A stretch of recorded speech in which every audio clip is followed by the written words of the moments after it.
телефон көп көрген баланың ақыл есі 30%-ға кем болады екен. Телефонды көп қараған кезде мына қарашаның ішінде тесік пайда болады екен. Кішкентай саңылау. Баламды оқуға түсіруге көмектесе аласыз ба деді. Сабағы қалай? Сабағы құрсын үшкі әрең бітірді. Бейшара қалпында анау парақолкада тачка сүйреп жүр. Абай атамыз сияқты өзің қу болсаң, өзің сұм болсаң, балаң қандай болмақ дейді ғой. Қандай болмақ. Ұлы жалтақ болса кейін келіннен таяқ жейді ғой ол. Баланы алдама. Өздерінің психологиясын түзеу керек. Жалтақтап тұрады, айта алмайды.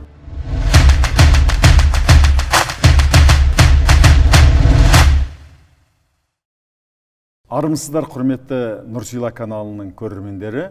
Ой түбінде жатқан сөз бағдарламасының кезекті қонағы Раиса Құсайынқызы апайымыз. Бүгін енді Қазақстан Республикасының білім берушінің құрметті қызметкері, Ыбырай Алтынсарин медалінің иегері, 21 ғасыр атағының иесін алған, Қазақстан Республикасының тәуелсіздігіне қалай марапатталған және қазіргі Қазақстан Республикасының білім және ғылым министрлігі Қазақ экономикалық консалтинг университеті және де гуманитарлық пәндер кафедрасының профессоры. 40 жылдан астам тәжірибесі бар ұстаз. Бұл сұхбатты мен өзім бұрыннан күтіп жүргем. Өйткені мен бала тәрбиесі жайында біраз посттар Инстаграмға жазып едім. Сонан 1000-нан астам адам соның жалғастыруымды сұрады. Осыны жалғастырайын ба деп едім. Енді мен өзі бас деп айтам, бас тәсіл деп. Бас деген сөз білетін адамнан сұра. Білгенде сол саланың маманынан. Сондықтан апайымызды бүгін аттай қалап шақырып алдық. Уақытыңызды бөліп келгеніңізге рахмет. Енді апай, мына бала тәрбиесі мені де ата-ана ретінде, менің 3 ұлым бар, қазір немерелерім өсіп жатыр. Біз енді өзімізше қара дүрсін бірдеңке білетін сияқты болып тәрбиелейміз. Кейін кезде мен осы салаға кішкене тереңірек үңіліп, өйткені мына тренинг өткізем, адамдармен жұмыс істеймін. Әлемдік деңгейдегі психологтардың, соның ішіндегі мына ұстаздардың, нейробиолог психологтардың кітаптарын оқығаннан кейін көп өзімнің қателіктерімді көріп жатырмын.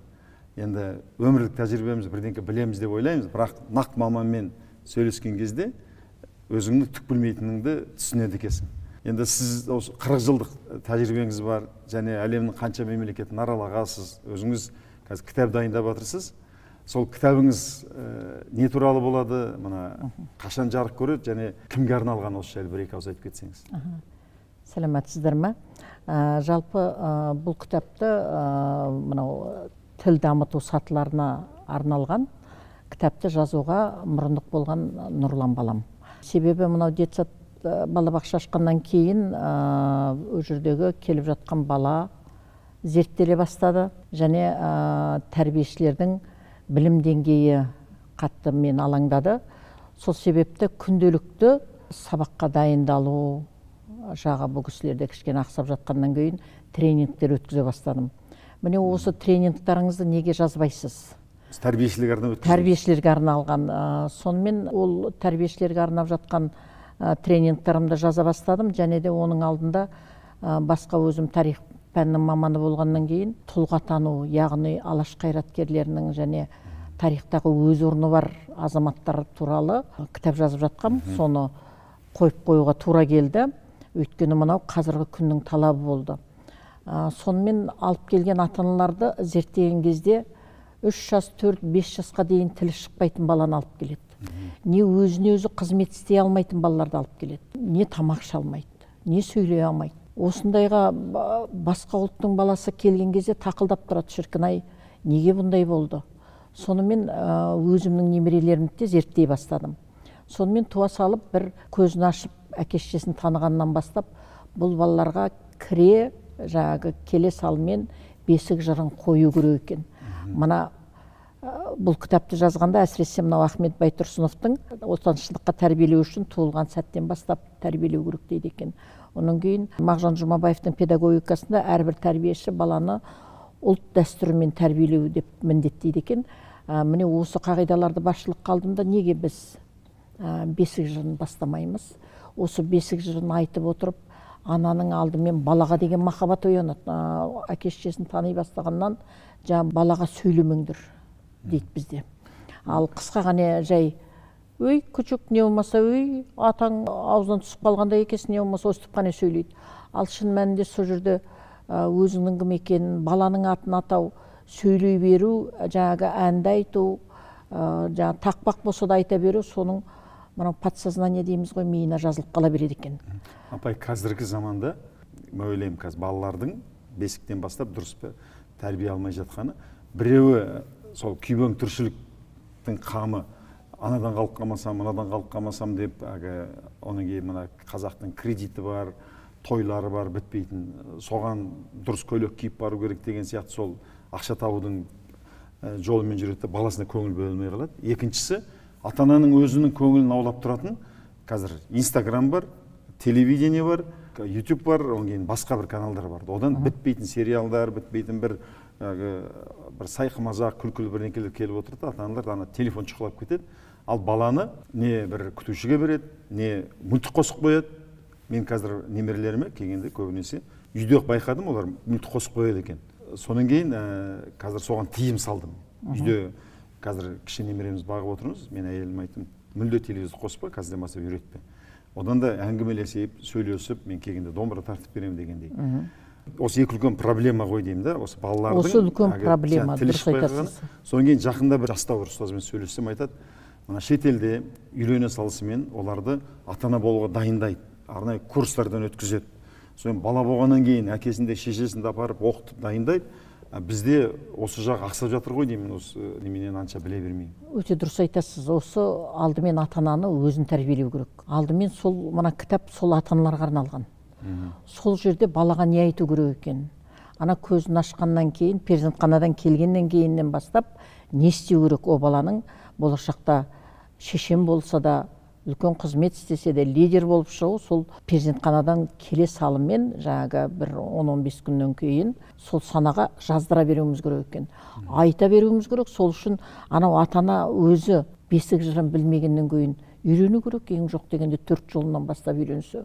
Сол әнді үйренген сайын ана балаға деген махаббатты беру керек. Одан кейін ана әке де қоса бірге, мен сенің әкеңмін. Балам мынау бәленшенің ұрпағын сен жалғастыратын баласың деген сияқты әңгімелерді айту керек екен. Сонда балаға жазыла береді екен. Содан кейін ертегін айтып беруіңіз керек. Тақпақтарды айта беріңіз. Соның бәрі мен кітапқа кіргіздім. Бала түсінбесе де әлі түсінбесе де санасына, бейсанасына кіре береді екен.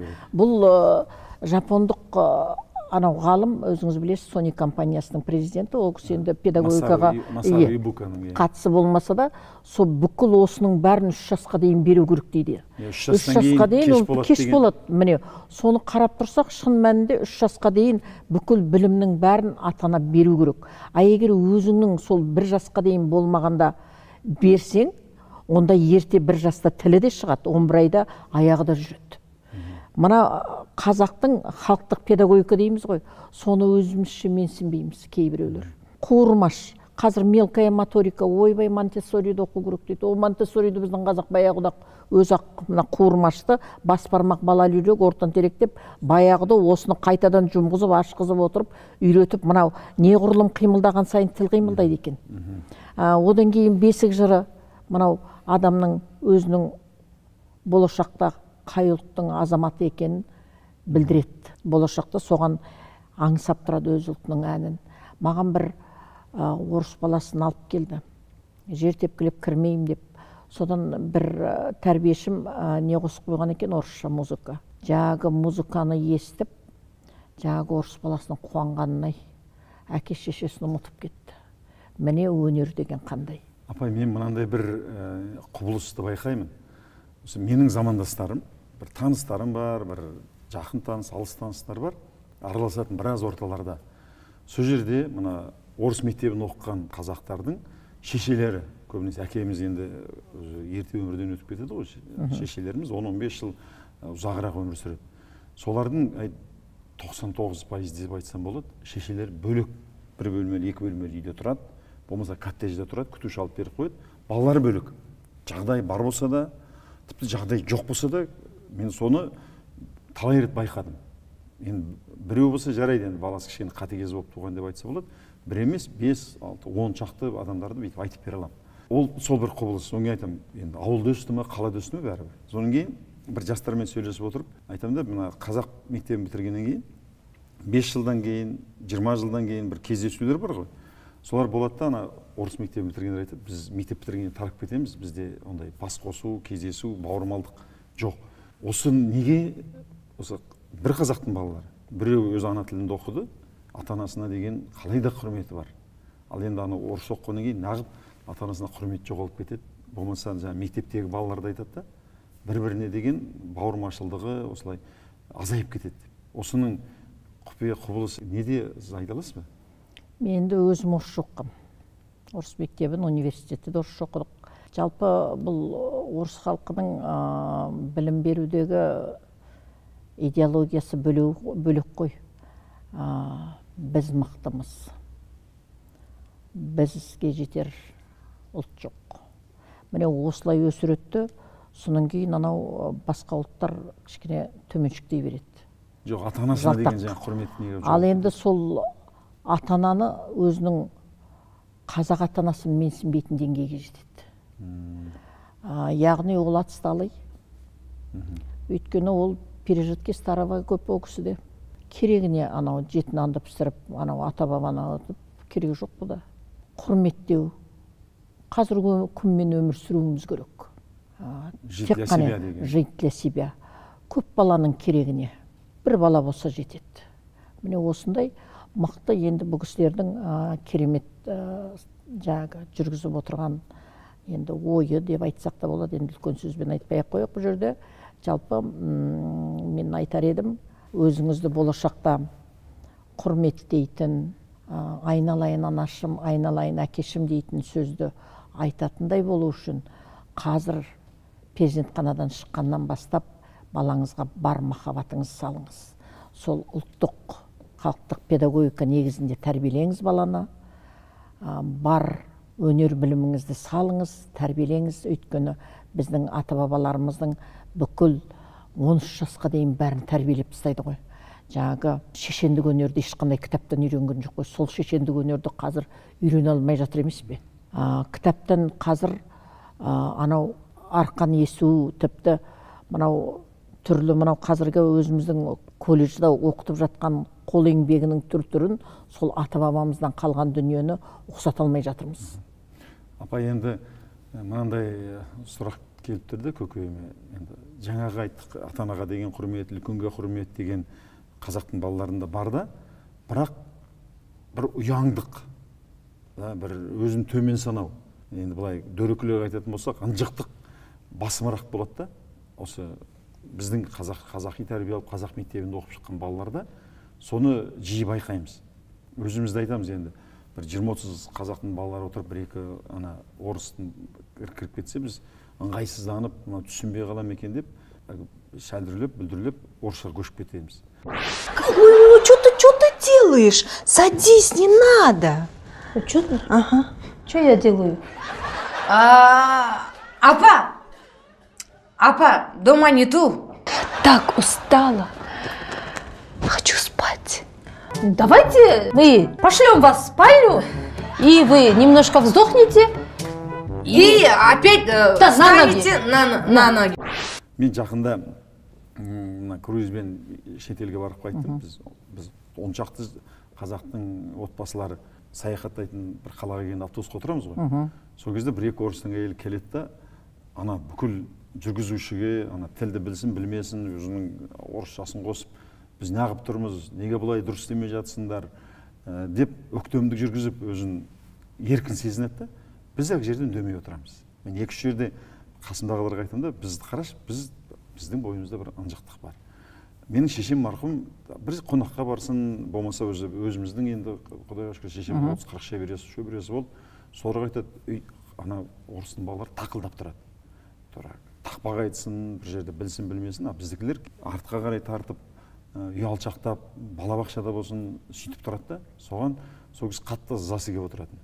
Неге біздің балалар осындай деп? Жаңағы айтып, мейірбандық бар, бірақ екінші таяқтың басы өте бір ұяңдық, ынжықтық осы біздің қандастарымызда, балаларымыздан бастап байқалады. Бұл себебі неде, жаңа осыдан қалай құтылса болады? Енді ынжықтық дедіңіз біреуі ұяңдық. Бұның бәрі мынау өзіне деген сенімсіздіктен пайда болады. Ал ол сенімсіздікті қалай жоюға болады? Сол жаңағы кішкентай кезінен бастап ата-ана баланың қамын ойлап, тілден оның бәрі. Сенімсіздік қайдан келеді? Сенімсіздік жаңағы екі сөздің басын қосып сөйлей алмайды ғой. Микрофон берсең сөйлей алмайды қазақтың баласы. Өзіңді ойыңды айт десең айта алмайды. Соның бәрі тіл. Мына тіл арқылы бәрін шешіледі. Яғни тілге үйрету керек. Мынау аналар бар сөзді жеткізе алмайды. Сонымен жалтақтап тұрады, айта алмайды. Өз ойын қысылады. Міне осындай. Сол үшін мына кітап сол негізгі бағытталған. Ата-ана оқу керек, өзі білімді болған жағдайда ғана, өзі ана балаларға сол білімді жеткізген жағдайда күнделікті балаға ең жоқ дегенде 5-10 минут арнау керек.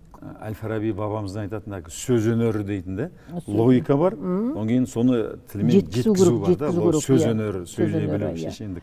Дұрыс ойын жеткізе алмағаннан кейін ыңғайсызданады. Соның кейін өзінен өзі неге, мысалы шешен керемет сөйлеп тұрса, ол қазақша еркін сөйлер еді ғой.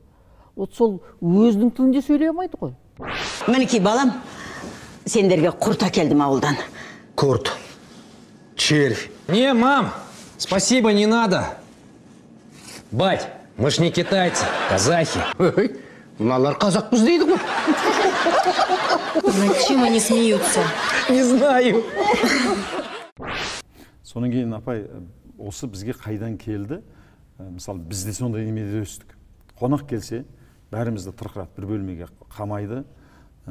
Соның кейін шықпа, үндеме, шулама, жүгірме, қонақ келді, ұят болды деген бір үрдіс. Бүкіл Совет өкіметіндегі бәрі сөйтіп жылайды. Бізді де осылай тәрбиеледі. Енді мен мына кішкене бұрынғы адамдардан Бекен Исабаев деген ақсақал жақында өмірден қайтты.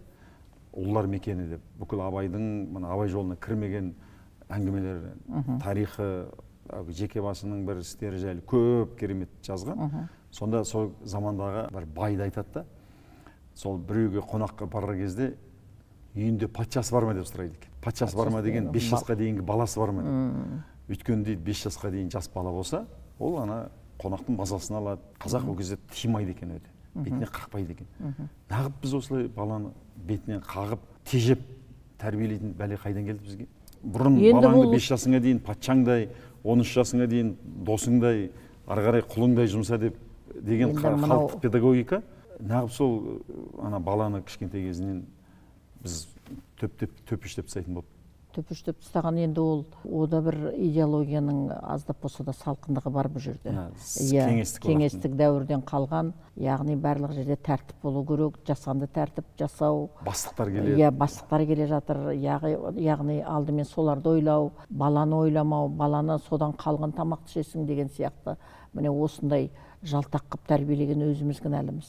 Неге? Төрге бірге отырғызып қоюға сол.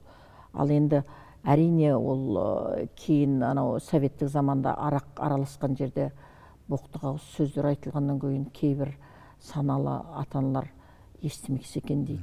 Ана ішіп отырған дүниені копировать етпесе екен, анау барлығын. Анау боқтық айтылады, жаман сөз айтылады, арақ ішкеннен кейін соны естімесе екен. Осы балам анау жаман дағдыға үйренбесе екен дейді. Сонген бөлек бөлмеге тыға. Бөлек бөлмеге деп сондай бір ойда келеді сондай. Жалпы бала деген қазіргі психологтардың айтуы бойынша бүкіл ата-ананы копирует дейді. Сол қисынға келеді, ұялады ғой баладан, өздері шыбап, одан кейін дәлдірлеп, оның кейін аузына келген, оның кейін түрлі жаңағы басқа да қылықтар жасайды. Міне соның бәрін ұрыс керіс төбелес, мынау дастархан басында. Ұрыс керістің өзі мәдениеттің жоқтығынан ғой, сол арақ араласқаннан кейін мәдениетте жоғалады. Айғай шу баланы одан әрмен топастандырады дейді. Міне сол рас қағида.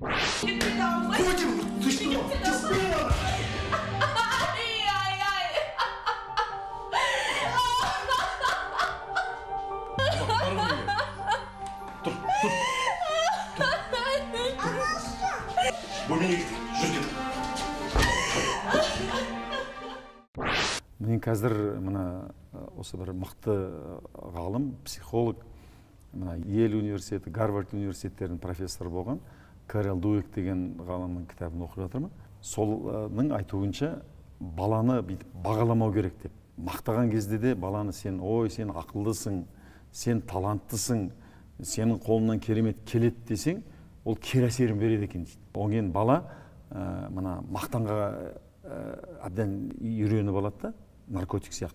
мақтаса екен деп тұрады дейді.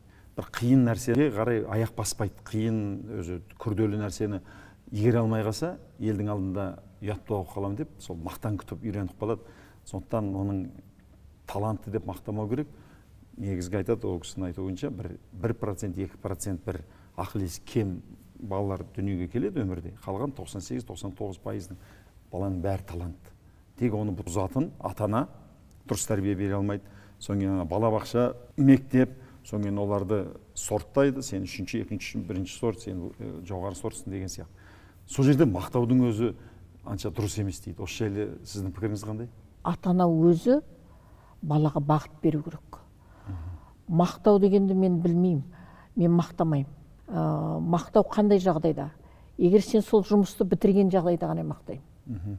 Ол ана баланы, мен саған велосипед әперем, мен саған кәмпит берем, мен саған анан әперем, мынан әперем, сен сонда сөйтесің бе, бүйтесің бе деген ол дұрыс емес. Қазіргі атақты психологтардың өзі соны айтып отыр. Баланы алдама. Абайда да сол бар ғой. Ол үнемі оң кейін бір сыйлық күтіп, бірден неме тосып отырады. Тосып отырады. Ол өзінің, сіз айтқандай, жақсы айтасың ғой, табандылықпен жеңуге болады. Бұл жерде еңбекке үйрету керек баланы. Жаңа Кэрол Дуиктің кітабы әлемдегі ең үздік кітап деген атаққа ие болған екен. Сол жерде де ол кісі сөйтіп айтады да, егер де сіздерге бір лайфхак, баланы қалай мақтау керек дегенде, баланы мақтаған кезде тек қана оның еңбегін, табандылығын мақтау керек екен. Егер сен ақылдысың, сен білімдісің, таланттысың десең, ол айналайын сен анадан артықсың десең, онда ол сол талантына сүйеніп алады да, ойлайды. Талантты бала көп күш шығармау керек. Ол ақылдығының арқасында жеңіл жетіске жету керек. Егер талантты болсаң дейді да, содан кейін ол соны көрсетпеуге тырысады, білмейтіндігін, содан кейін талпынбайтын болады. Ал енді оның талантты болғанда оның еңбекқорлығын, табандылығын мақтайтын болсаңыз, ол келесі жол одан да нете бастайды. Кэрол Дуик те соны айтады. Адам сынаған кезде таппассың, сен оқпайсың деп, сен жалқаусың деп емес, сынаған кезде сен жеңіліп қалдың, осы жол түсе алмай қалдың, осы жол сен шеше алмай қалдың, бірақ ол заңды. Сенің дайындығың аз болды. Сенің талпынысың аз болды. Енді тағы біраз талпынсаң, осы жол жетесің. Келесі жол міндетті түрде оны жаңа тапсырасың, болмаса жеңесің, келесі жолы сенің дайындығың аз болды деп сынау керек. Міндетті түрде сыни айтылу керек екен. Осы жердегі ең басты баланы тәрбиелейтін қасиеті екі нәрсе екен. Біреуі менің ұққаным, келесі аламанда соны түбегейлі қолданамын деп отырмын. Ұққаным 20-30 жыл бойы, әсіресе кейінгі 5 жыл бойы осы сабақ өткізгеннен бері бір сұрақ мені үнемі мазалайды. Неге біз өзіміздің ата-бабамыздың жерінде, былайша айтқанда әкеміздің үйінде жүріп, пұшайман халде бір ең сорлы, кімнің баспанасы жоқ? Біздің халықтың басқа ұйғыры бар, түркі бар, кәрісі бар, бәрінің баспанасы бар, ешқайсының кредиті жоқ. Солар қазы қарта жалжайын жеп жатыр. Біз сүйек саяқ шек қарымен осы жерде қарызға батып күн көреміз. Сонда мен ұққаным, осы ғылыми еңбектер жатқан, біріншісі біз өзімізге сенімсіз, өзіміз төмен санайды екенбіз, кішкентай бастан үлкенге дейін. Екіншісі біз табансызбыз. Біраз қимылдаймыз да, қойшы, бұл менің қолымнан келмейді, бұл менікі емес деп тастай саламыз. Осының дертін таптым. Мен де кітап жазып жатырмын қазір дертпен давада. Осы дертін таптым, және де оның емін таптым. Сондықтан сіздерге соны қысқаша 90 сөзін тобықтайтын айтқан кезде, баланы сенімділік, ең екі қасиет, сенімділігін, өзін өзі сенімділігін, екіншісі табандылығын жетілдіру керек екен. Енді жаңағы мақтауды қалай жасау керек екен, және сынағанды да қалай. Бізден де менде бір оқып жатырмын, оны қазір оқып бітірдім, Наполеон Хиллдің «Думай побеждай». Сол жерде сол автордың, жазушының өзінің баласы бір құлағы жоқ болып туған екен. Міне сол балаға сенім артып, сен бұл дүниенің дауысын естисің сен деп, ақыр соңында сол балаға сенім артып отырған. Соны ақыр соңында сол өз сияқты балаларға ең аяқ сабақ жүргізіп, сол әкесінен алған үлгіні ары қарай жалғастырған. Мына балаға сену керек. Сену үшін алдымен сол баланың сеніміне кіру үшін тағы да өзің білімді болуың керек, яғни білімді беруің керек. Тіл арқылы, сөз арқылы жаңағы ертеңіңді айт, әніңді айт, аяла, жақсы көр баланы, сүй баланы. Сонда ғана ол еркін болады. Былайша айтқанда апай, қазір маған мынандай ой келіп отырды. Қазір ата-аналар егер балам ертең былайша айтқанда өзінің нанын тауып жей алатын, болмаса одан да жоғары ағайын туғанына кәртегенде өзіңді асырай алатын, еліне қызмет ете алатын адам болу үшін әр ата-ана педагог, ұстаз болу керек. Ұстаз болу керек. Дұрыс Әр айтасыз. ата-ананы сол үйленгеннен кейін, онан кейін үнемі осы ұстаздық білімін жетілдіріп, сол үшін арнайы бәрін курстардан мәжбүрлеп тұрып өткізу керек шығар. Өткізу керек, сондай курстарды ашқым келеді өзім. Жаңа ата-ананың қадірі қайда деген әңгімені айтып жатсыз ғой. Бір қымыз сататын жігіт, өзі қып-қызыл жігіт, сол былай деді: Жүргеновқа менің баламды оқуға түсіруге көмектесе аласыз ба деді. Содан кейін мен айттым: ән айта ма? Жоқ. Би билей ала ма? Жоқ. Өлең оқи ма? Жоқ. Домбыра тарта ма? Жоқ. Сабағы қалай? Мүмкін ойладым да, енді кілең бесік оқитын шығар енді. Өй, сабағы құрсын, үшкі әрең бітірді. Сонда қандай өнерімен ол Жүргеновке түсу керек десем айтады ғой: біздің ауылда ғана 30 мұғалім бар, солардың бәрін келтіргенде қыран топан болып өлеміз. Содан кейін айттым: мен сізді бүгіннен кейін көрмей-ақ қояйын. Ұстазын жамандап, сіз о балаңызды қолдағанда жеткен жетістігіңіз қайсы? Ал енді балаңыз сонда не болады? Кім болады? Сондай жаңағы ата-аналардың кесірінен сол балалар бейшара қалпында анау барахолкада тачка сүйреп жүр. Анау базарларда қап-қара күйелеш болып, белінен, жасына жетпей белінен кетіп, сөйтіп жүрген, міне, білім бермеген, яғни тәрбиелемеген өзі көреді ата-ана. Ұстазды жамандау, қазір енді ұстаздың беделін көтеру, ол енді ұстаз білім береді. Көпшілігі ол дайын күйінде келеді ғой, ол 3 жасқа дейін жапондық айтады ғой, енді 3 жасқа дейін берген өзіңнің білімің ары қарай енді қалыптасу керек, уже басқа адамгершілік, әдептілік сол 5 жастан кейін қалыптасады дейді. Ал енді соның бәрін өзің бермесең, еңбекке тәрбиелемесең, әрине өзің басыңның соры. Қазір мына біраз біздің бірге оқыған класстастар біреумен сөйлескен кезде немерелерін бағып отыр, солар айтады: енді кеш жақын маған звондамаңдар, мен келгеннен кейін телефонымды немерем алып алады. Содан кейін бол телефоннан айырылмайды. Ішінен шыға береді. Жақында да менің бір балдызымның немерелері келіп, қолында телефон екеуін, бір бәленбай сағат. Содан кейін бір жерден оқыдым мен, дәрігерлердің айтқан, ғалымдардың. Бала, кішкентай бала телефонды көп қараған кезде, мұны қарашаның ішінде тесік пайда болады екен. Кішкентай саңылау, кәдімгідей. Соны анаған балаға айтпай, апасына айтып, балалардың көзі сөйтіп тесік пайда болады екен де, кейін көз көрмей қалады екен деп. Соң айтады: ой, жақсы болды айтқаныңыз, енді немерелерім телефон ұстамайтын болды деп. Қазір көбісі қолына телефон беріп қояды. Болмаса телевизорда отырады. Мен жақындағы ғалымдардың еңбегін оқыдым, сол телевизорды көп көрген баланың ақыл-есі 30%-ға кем болады екен, көрмейтін балаға қарағанда. Енді осыдан қалай тиюға болады? Сіз енді осы маман ретінде 40 жыл бала тәрбиелеп жүрген атында, қазір де немерелеріңіз бар. Осыдан қасіреті қандай екенін, осының баланың кішкентай кездегі телефоны көп ұстағандықтан. Екіншісі, осыдан қалай құтқаруға болады? Көп жыламасын дейді, баланың бетіне қақпаймыз дейді, беріп қояды. Беріп қояды. Енді жаңадан осы қазақстандық өнім шықты ғой. Томпақ деген өте жақсы құрал. Соны пайдалану керек. Интерактивті ұстаз деп айтуға болады бұны. Ойыншық деп жай ғана айтылған ғой, ойыншық емес бұл.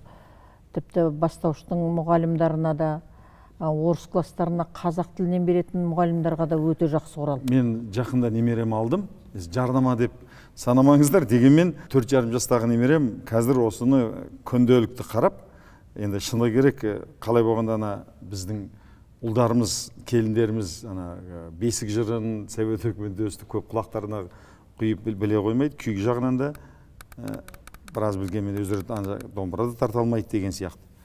Өкінішке қарай. Мен қазір немереме беріп едім, ішінде не бір күйлер де бар, бесік жыры да бар, тақпақ та бар, тарих та бар. Құдай-ау, мынада қарасаңыз, дәстүр, тақпақ, күйлер, нақыл сөз, атамұра, караоке, мына микрофонды қосып қойып ән айтуға болады, бесік жыры, қазақтың әндері бәрі бар екен. Жақсы, енді апай, бұны бағасы мен өткен жолы 50 мыңның маңайында екен. Қазір әр отбасы енді ала қоюға дәл қазір шынында керек. Бұл енді түсірді, жаңағы осындай реклама көп берілгеннен кейін уже 35 мың тұрады екен бұл қазір. Жақсы, 35. Енді былай мынаның алса балаға телефонды қажет етпейді. Қажет етпейді. Және қазақи балаға керек дүниенің бәріне керек. Ал енді бұл бүкіл енді бәленбай миллион балаға жете қоймайды ғой, соны қиыр шеттегі балаларға. Жақтанаға осы мына жаңағы телефонды қолына ұстатып беріп, телевизорды қосып қойып, содан кейін балам алданып отыр деп, өзі тамағын пісіре ма, басқа киносын көре ма, демалады. Бірақ сонымен ана баласына қасірет жасап жатқан, оның мына ақыл-ой кемейтінін, содан кейін басқа да денсаулығына зиян келіп жатқанын анша ойлана қоймайды. Сол үшін не істеу керек, ата-анаға не айтар едіңіз? Қандай ақыл кеңес айтар едіңіз? Телефонды беріп қойып, өз жан тыныштығын іздейтін адамдарға. Мен енді өзім мынау кішкентай жаңағы немеремді бірінен кейін бірі, енді өзімнің әндерім, енді бір керемет даусым жоқ, сол әндерімді айтып жүріп тәрбиеледім. Соны күлеміз, жаңағы бірінші бала туғанда да сол ән, екінші бала туғанда да сол ән. Мен айтам, апаңның, әжеңнің енді репертуары өзгермейді, осы ән деп күліп қойып айта беремін. Үшінші балаға дейін сол. Сонымен жаңағы бала сізді тыңдайды. Сол бір жасқа келмей-ақ солардың қолына мен қалам ұстаттым. Қалам емес, қарындаш ұстаттым. Қазіргі психологтардың айтуы бойынша, мынау кішкентай қағаз ол балаға болмайды екен. Неғұрлым мынандай үлкен табақтай қағаз қоюыңыз керек. Сол үшін анау бала, мына кішкентай қағазыңызды менсінбей ана бүкіл қабырғаның бәрін шимайлап тастайтын сол екен. Оған үлкен ақ қағаз қойып беріңіз. Соның кейін ана бірінші саусағыңнан бастап суретін салғызам мен. Басып тұрып, қандай әй жақсы баласың сен деп. Соның кейін мынау көзің, дөп-дөмалақ қып, мынау көзің, мынау қасың. Міне баланы сөйте отырып суретке баулайсыз. Соның кейін ақырындап бұл бала қолынан қаламсапты тастамай, қарындашты тастамай, ақырындап түрлі түсті қарындашты. Соның кейін ақырындап тағы бояйтын не раскраска деген кітаптар бар ғой. Соны қойып, мынау өстіп баланы мынаған кішкене жақындату керек. Сонда бала анау кешке дейін анаған ғана шұқылап не болмаса тек қана телевизорды қарап отырмайды. Үлкен бір үлкен ватман сияқты сурет салатын аямау керек. Соның кейін ертегіңді де, өлеңді де өзіңіз айтып отыруыңыз керек. Тамақ жасап жүрсеңіз де айтып беруіңіз керек. Сонда артыңыздан қалмайды, тыңдап жүреді ғой сол. Бізде қазақта былай дейді ғой, ой, ол не біледі дейсің, ол түкте түсінбейді. Міне сол түкте түсінбейді деумен-ақ келе жатады ғой әйтеу. Түкте білмейді деп. Ол о баста ата-анасы сол титтей баланы солай өсіреді. Сен түк білмейсің, сен топассың, сен оқпайсың. Ойбай-ау, небір жаман сөздермен айтады да, сол мына жерде жазылып қалады ғой, Құдай-ау. Сол егер сондай деңгейде ол болған жағдайда қандай болар еді? Құдай оның бетін арғысын, бұл қасірет қой. Ер азаматта жаңағы бала тәрбиесіне көңіл бөледі. Ол да шалқасынан түсіп телевизор ғана көрем демейді. Ана жылы сөзімен бір кезде соны армандап, соны сүйді ғой сол жігітті. Сол бір бала туғаннан кейін не болмаса екі бала ол жаман болып қалмайды ғой. Ер азаматты несібе менің отбасымның иесі, балаларымның әкесі деп неғұрлым құрметтеген сайын, сол ғұрлым сіз беделді боласыз. Сол ғұрлым сіздің балаңыз батыр болады. Сол ғұрлым балаңыз патша болады. Вот жақсы әйелдер, жақсы азаматтар тәрбиелейді ғой. Үйде отырса да сол жылы сөзін аямайды. Сол үшін аналарға, мынау әсіресе жас қыздарға, мына менің енем былай дейтін. Ана біреу жаман әйел осы кетем деп қорқытады. Сол қазір ажырасып жатқандар көп. Сол кімнің кінәсі? Екі жақтан ортақ не үшін үйленді солар? Екеуі де біріне бірі мәңгілік сендік біз деп үйленді ғой. Сол анау дүниеге әкелген бала енді ол өзінің баласы емес екенін, сол мемлекеттің баласы екенін бұлар білмейді, кейбір ата-ана. Соның алдында ол мемлекет алдында жауапты екенін, сол мына тәрбиелеп отырған ертеңгі халықтың патшасы болуы мүмкін егер жақсы тәрбиелесе. Міне осындай жауапкершілікті алса екен деймін. Шіркін-ай, махаббатын сол адал досына, жолдасына, баласына берсе, неге еркін қазақ тумасқа? Неге біздің анау ата-бабаларымыз қандай керемет болды? Қазір мысалы символдық ән Елім айды 90% білмейді. Оны білмеген деген біздің сорлығымыз. Яғни біздің бабаларымыз соны білген ғой, сол арқылы тәрбиелеген. Яғни жаугершілік заманда осы ән болған. Құдай оның бетін арғысын деп тәрбиелеген ғой. Кез келген уақытта, о кезде телефон да жоқ, WhatsApp та жоқ. Алға қарай шығамыз, жерім, елімді қорғаймыз дегенде бірақ шыққан ғой, осы жерде алып қалды ғой. Енді осы жерге иелерді тәрбиелеуіміз керек.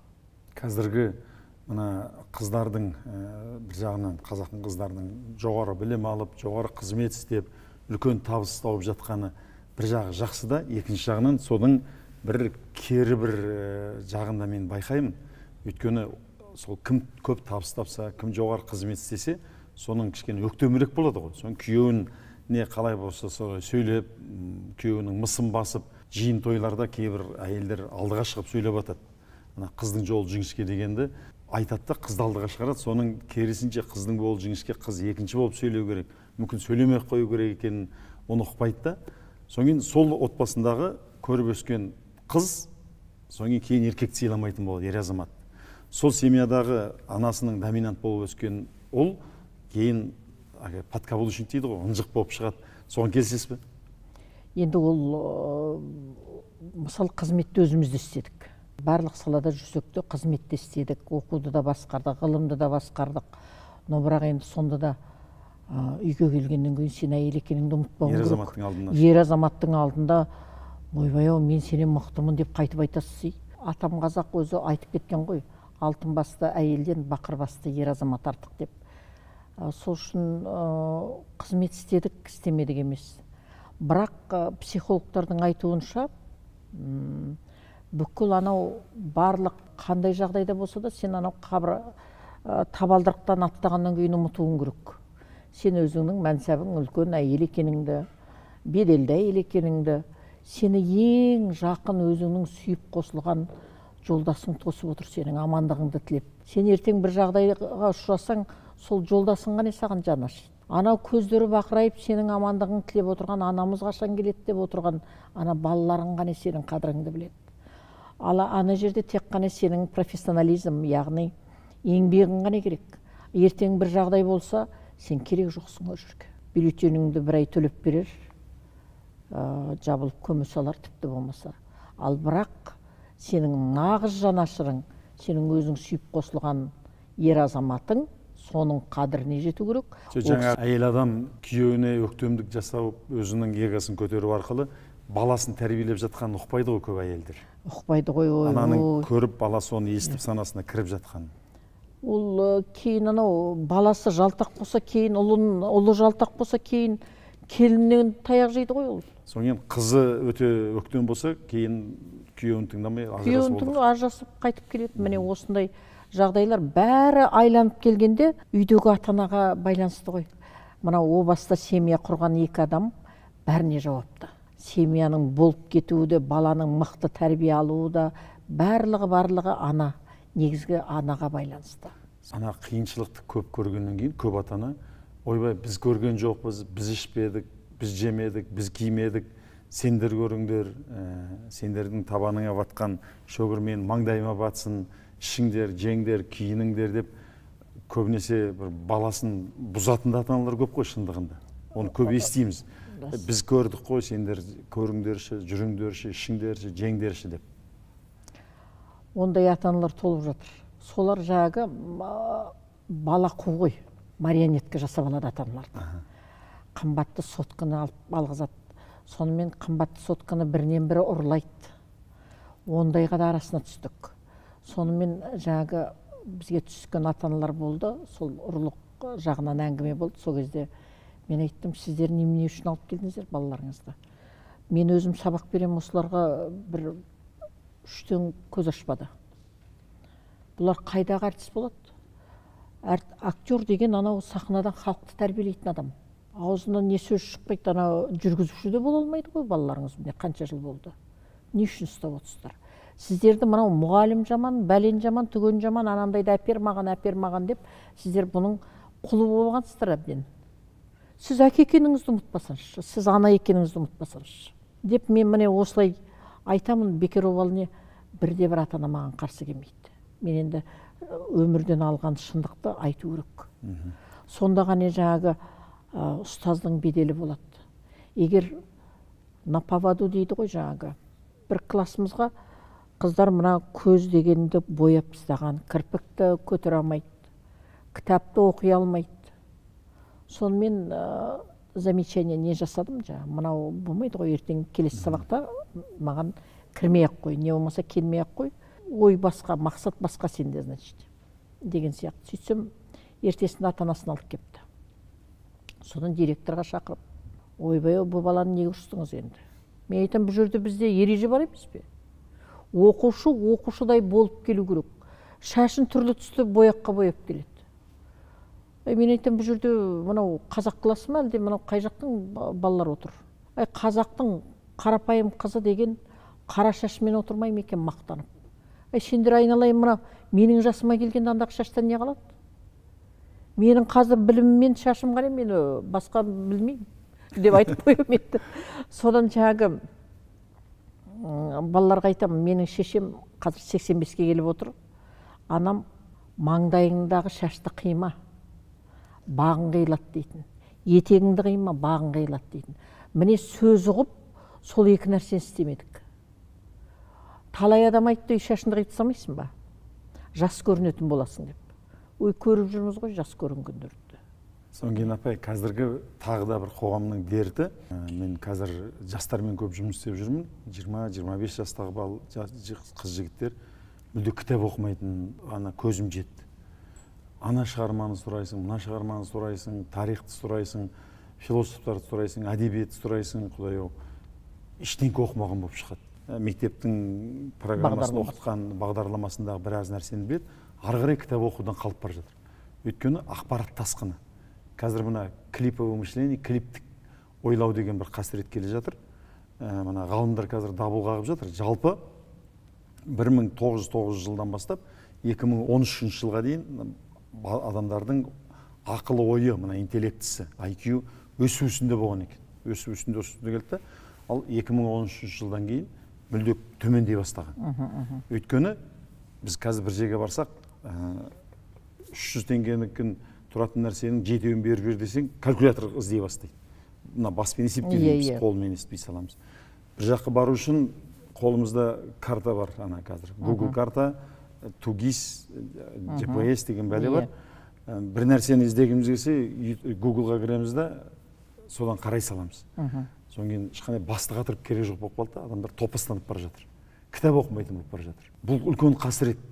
Өйткені енді кітап оқымаған, кітап білім бұлағы, ғылым білімге ұмтылмаса, жастарымыз ертең не болып шығады? Ұстаздардың арасында челлендж ұйымдастырдым. Одан кейін оқушылардың арасында. Сонымен ұстаздарға айттым жаңағы. Абайдың еңбектерін ксерокстан өткізіп, әр баланың алдына қойыңыздаршы. Қойыңыздар да жаттатыңыздар. Жаттасын. Сіздер жаттатқызбағанда кім жаттайды? Соның күйін барып, мағынасын соның күйін, теорияны алдымен айтамыз, сонымен, ал енді Абайдың бір бөлігін айтып берші. Жоқ қой шіркін. Айтып берейін бе, ол кісі кім болғанын? Жоқ, сен маған шығармасын айтып бер. Абай кім? Бітті. Ақын ба? Енді сол ақынның өлеңін оқымаған. Ол кешкейін әдемілеп, жан-жақ вокруг да около жүре береміз ғой. Сонымен жаңағы ұстаздарға да айтып отырмын, және маған өзім сабақ беретін жаңағы курстардың бәріне талап етем. Махамбетті болса да өлеңін айт маған. Қайсысын? Мынау Махамбет болмаса Исатайдың аты шықпас еді деп жатамыз ғой. Ал енді соны айтып бер. Қандай жағдайда? Не болмаса жаңағы Кенесарыны айтсаң да, сол заманда кім шығарды осы дүниені? Деген сияқты барлығын мына өнерге баулу кішкене біздің өзіміздің ұстаздардан талап еткеніміз дұрыс. Онан кейін ата-ана да соған қызығушылық таныту керек. Мен мысалы қысқы каникулға бәріне бердім тапсырма. Сол қалпында келді ғой. Сол басында декабрь айының соңында өткен талап еткен әндермен, сол сендер жаңа үйрендіңдер ме? Жоқ апай, енді үйренеміз. Қашан? Ертең бүрсі күні уәде беруден жалықпайды қазіргі балалар. Әке-шешесіне уәде беріп оқып жатырмын деп алдаумен келе жатқан мынау балалардың өздерінің психологиясын түзеу керек. Ата-ана өзі қандай елге уәде бергіш болса, балада сондай болып кетті. Соның кейін жаңағы ынжық балада сөзінде тұрағы жоқ балада, еңбекке қырсыз балада сондай балалардан шығады. Содан кейін тағы бір не, жаңағы художниктар ғой, соның көйін мен айттым. Вот қазір бір Құдай оның бетін арқсын бір жағдай болды. Ешкімнің қолында бір тиын ақша жоқ. Қайтып ақша табамыз. Маған қазір айтыңдаршы, біреуің қалай ақша табуға болады? Ой, апай, ол үшін бизнес ашу керек қой. Ол үшін анау семинарға бару керек қой. Ол үшін сөйту керек қой. Ана жақты бүйту керек қой деген сияқты әңгімелер айта бастады. Өй, ақша қолдарыңда тұр, аяғың астында тұр қазір ақша. Қайда тұр апай? Жоқ ақша, қайдан табамыз ақша? Содан мен айтам, сендер 5 жыл оқыдыңдар, сендер суретшісіңдер ғой. Менің суретімді қазір салып алып келші мына суретке. Апай, мынаны сізге сатамын деші 1000 теңгеге. Мен аламын. Сен мені керемет қылып салып берсең, мен аламын, міне ақша деген. Деп жаңағы бизнестің шетінде жүргеннен кейін балаларды баулайым, сөздің шыны керек. Жақсы апай, бүгін осы уақытыңызды бөліп келіп, ой, білім жинаған тәжірибеңізбен бөліп жатқаныңыз үшін рахмет. Бір ғалымның аты есімде жоқ, мынандай сөзі бар екен.